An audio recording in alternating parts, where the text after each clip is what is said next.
that makes this Mac and Mac here on Birds 365. Always like having Marcus Hayes on because he does not lack for strong opinions. Boy, Marcus to TJ Edwards is like gross. That's where I was going, Johnny Mac. Yeah. I had no idea that the Eagles lost the Super Bowl because of TJ Edwards. Yeah. I would suggest I don't think he had a great Super Bowl, but I think Marcus was a little harsh on TJ. I think TJ had a great season. Man. He did not have a great game in the Super Bowl. Agreed. No. A lot of defenders. Unforced fumble by the quarterback had a bigger impact on that game than anything TJ Edwards did.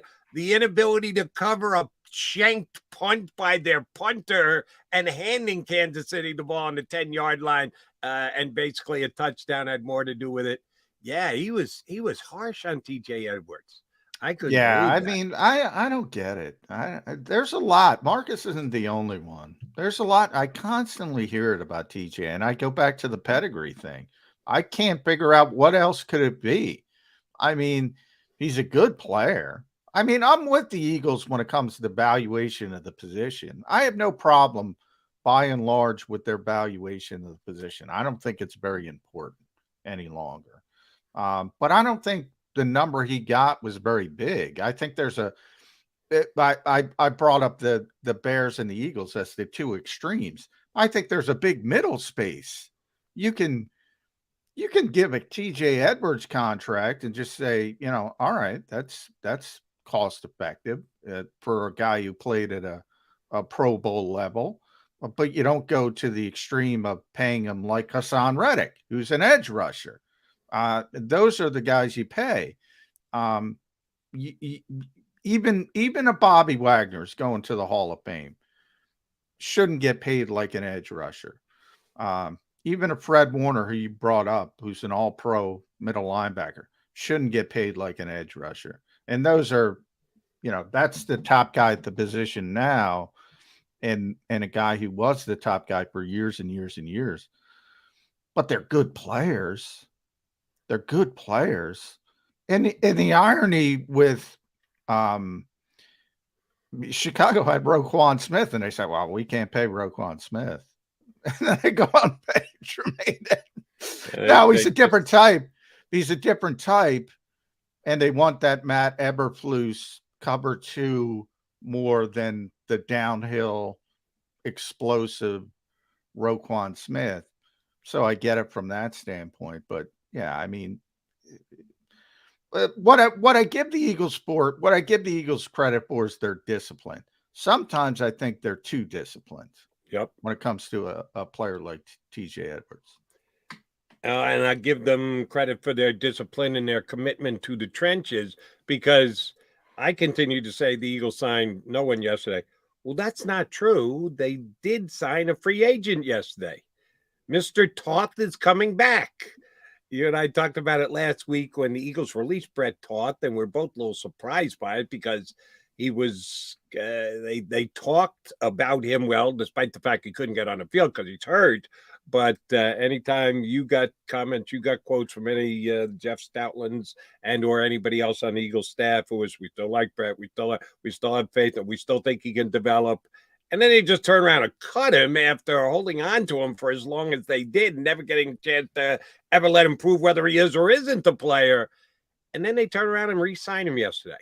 I'm sure there's a reason for it that has to do with the cap and saving a couple of bucks somewhere. But do you understand the whole machination of why he was cut and then why he was brought back within less than 2 weeks? Yeah, they saved a couple $100,000. That's basically it. I mean, he was set to make a little bit over the veteran minimum, and now they get him back down to the veteran minimum. So basically, it was just it was simple as that. They saved a couple bucks, and you need all the money possible in this particular time frame when obviously they don't have a ton of cap room. So every little bit helps. It's one of those things. And as long as you run it by the player and he's okay with it, and Brett understands, he didn't play last year. So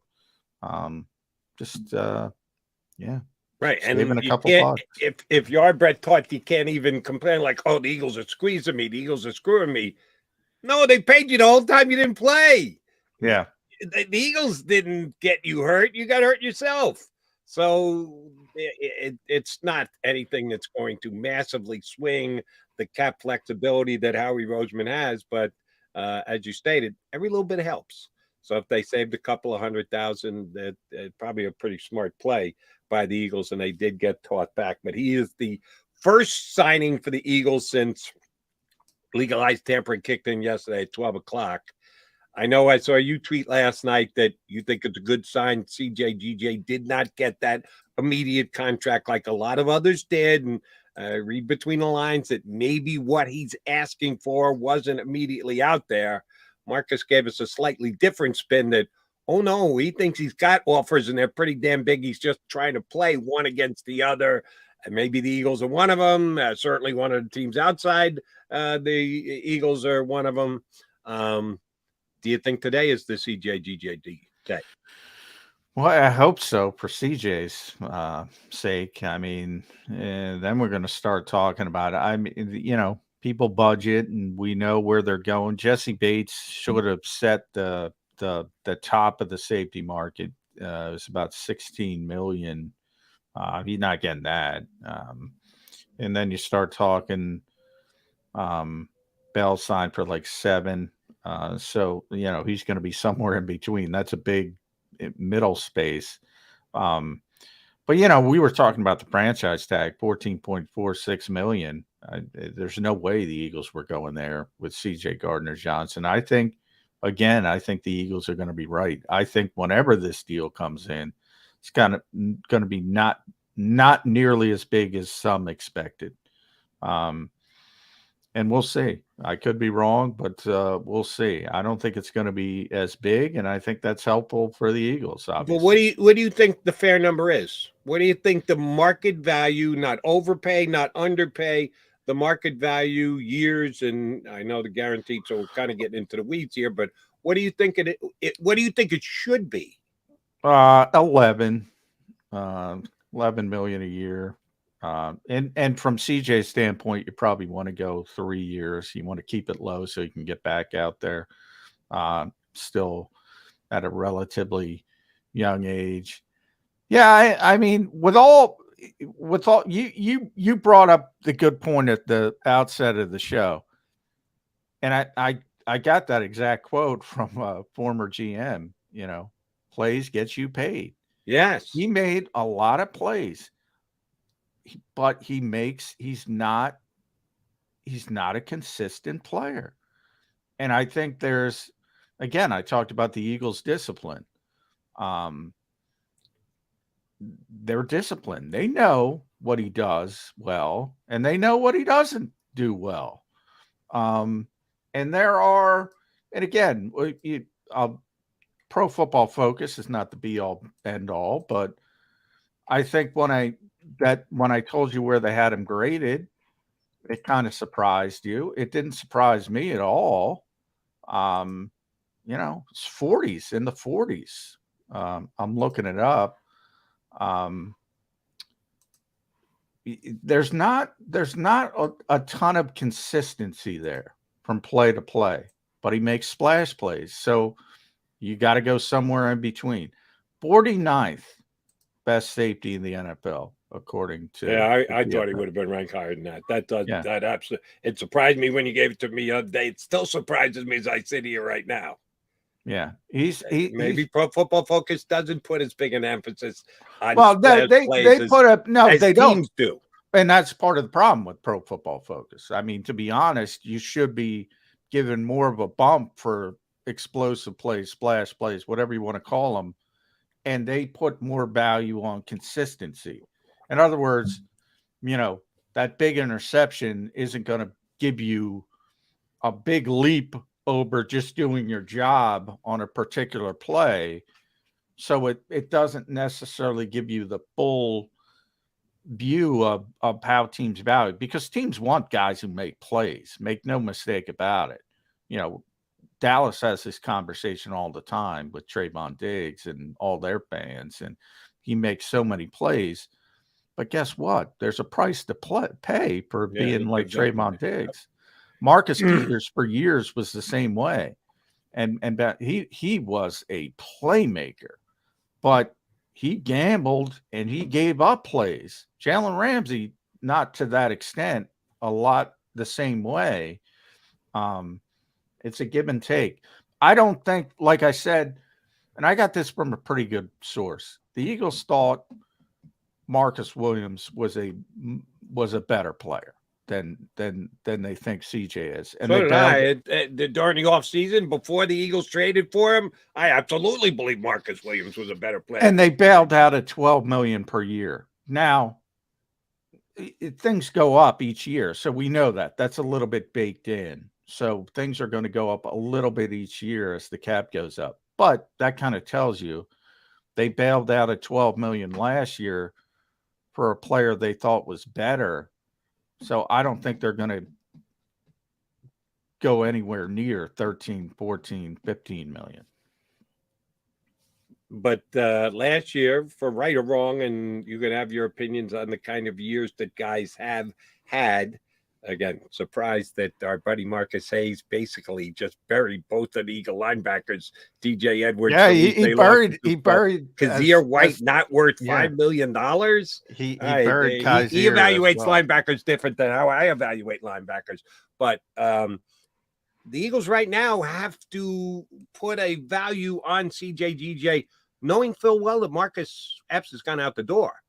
It's one thing to evaluate him when Marcus Epps is still a possibility to come back and be his running mate, and you got one of your two safety spots covered with a guy who's gone an entire year as a starter in the National Football League. The other one is Reed Blankenship plus. Now, don't take that as a critique of Reed Blankenship. He did a solid job filling in for the injured C.J. Gardner-Johnson last year. I always applaud those who overachieve from their pedigree, undrafted, kind of like TJ Edwards. But am I ready to go? Reed Blankenship is ready to start for the next 2 years at one of the two safety spots for the Eagles? Maybe. And if you're the Eagles, you have to evaluate in that form. It may cost you to go and be above and beyond your comfort zone to get CJ Johnson back, because do you want it to be Reed Blankenship and TBD, which we don't know if that's another free agent or a draft pick or somebody from the moon. Somebody's got to start at safety for the Eagles next year, John. Yeah. Well, I mean, clearly, I think they wanted one back at safety and they wanted one back at linebacker. Maybe they didn't want one back at linebacker because Marcus is right. I mean, Kaiser, he's okay, but I think you can replace him pretty easily. I'm higher on TJ than Marcus is. I'm higher on TJ than the Eagles are, obviously. But yeah, I mean, safety, they value a little bit more than linebacker. And we saw, how they were able to cobble it together last year. Think about it from that perspective. Well, they were okay going with Marcus as a young, untested player, but they wanted to get that other safety to the point they kept looking for it. They tried to sign Marcus Williams. They looked at Honey Badger. They looked at another safety who I'll remember in a second, as I think. And they couldn't get any of that done. And ultimately, they had to go to trade route. They knew they needed another body. So do I think they're okay going with Reed Blankenship? Yes. But they know they need another safety. I don't know if they know they need another linebacker. They obviously they're going to play N'Kobe. And, I think they'll pick through the I hate to call it that, but they'll pick through what's left when the first phase of free agency is over, and they'll pick who they think Kaiser White was last year. Now, the problem with that is, Jody, I think Kaiser played okay. I think he was fine. I don't think he was a detriment for the most part. He had bad games. Everybody has bad games. For the most part, I think he was solid. And they went through the LJ Forts, the Corey Nelsons, the Paul Warlows. So they can and, say and their favorite play hurt guy, Nate Gerry, who is well, back now in the he was a league. draft pick. He was a draft pick. Oh, you're I'm talking talking about guys that they got off the street. yeah, Okay, yeah, guys they got in free agency. Sort of in that third phase of free agency, and they say, well, it worked with Kaiser. Well, yeah, but you're hitting like 200. All right, yeah, he was fine. But Warlows and the Forts and the Corey Nelsons and on and on and on. So, it works You're both hitting ways. 200, and at 1 out of 5 hits, you're going to just let walk out the door. Yeah. Yeah. And maybe he'll come back because Marcus is right. He's not getting paid. He's not getting paid. So, maybe they're able to get him back on a similar deal. Maybe they go that route. He likes it here. He's from the area. He's from Bakunji. So, maybe that works out from that perspective. All right. Just do me a favor. One more Pro Football Focus ratings check for me. CJGJ was what in the safeties? In the 40s, which I find hard to believe, but their ratings 49. are their ratings. 49. 49.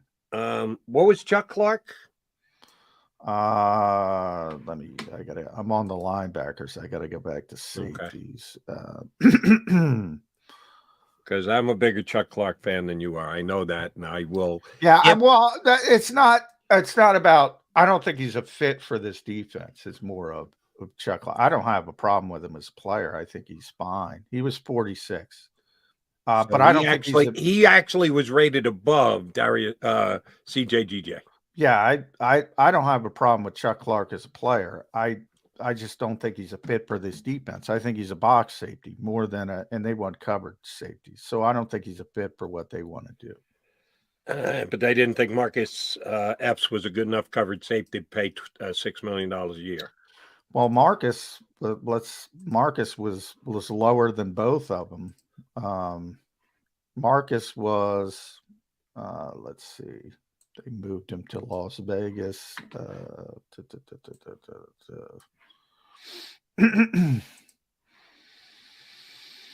Marcus was 71. So, well, then that tells me Eagle fans have right to question the Eagles' ability to evaluate safety play. They got CJGJ for a really good price. Nice deal by Howie Roseman. But now you got to be able to keep him. If you only rented him for a year, then all of a sudden that price that we thought was rather inexpensive, all right, he helped us get to the Super Bowl, but now he's gone. It's an ever ongoing procedure to evaluate the players and the individuals who get the players. And if that's all they get out of CJGJ, it's not really as good as a trade that Howie Roseman made as we've been giving him credit for. Hey, John McMullen, I'm Jody McDonald. We are Mac and Mac Birds 365. I see that he's getting ready for us from NJ.com, Eagle beat writer Chris Franklin up next